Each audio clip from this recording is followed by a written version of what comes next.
why did you choose to leave your country? I left my country 17 years ago. Before the collapse of the communism, everybody kept the same job. When people came out of the college or university, they started a job and they stayed in the same job until they retired, pretty much.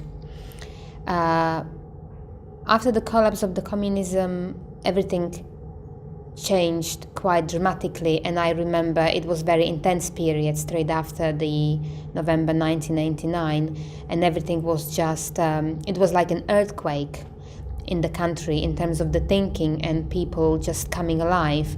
But also it brought many challenges for us, and I personally left because the unemployment was huge. The rate was very high when I kind of entered the stage of my life when I had to start working and looking after myself.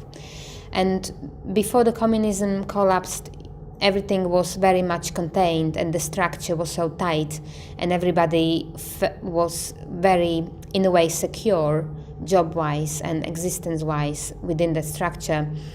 When communism collapsed, the structure collapsed as well, and people found themselves, I would say, quite destabilized, because in communism there wasn't any freedom to think about yourself, what would you like to do. There weren't many choices, and we pretty much followed what was there. The few choices that were there, people followed. What was the village like when you were younger? When we were little, we didn't have a telephone at home, we didn't have a landline, and it was nothing unusual actually. There were many households without the phone, if not the entire village.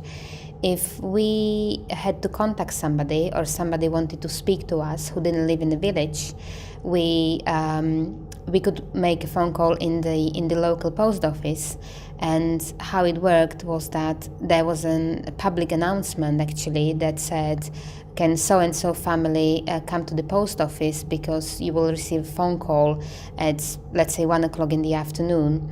So, and that was the way we lived. And for me now, it's one of my precious memories from my childhood. And but back then we didn't think anything of it, and we also used to send telegraphs to each other if we wanted to communicate with each other faster. Then we would go to a post office again, and we would write a brief message on a telegram, and the post office worker would make a phone call for us, and they would just read out the message in a telegram, which again, it's very sweet when I remember that, because I remember going with my parents and I was standing by my mom or dad when they were writing the message or making a phone call in a phone booth.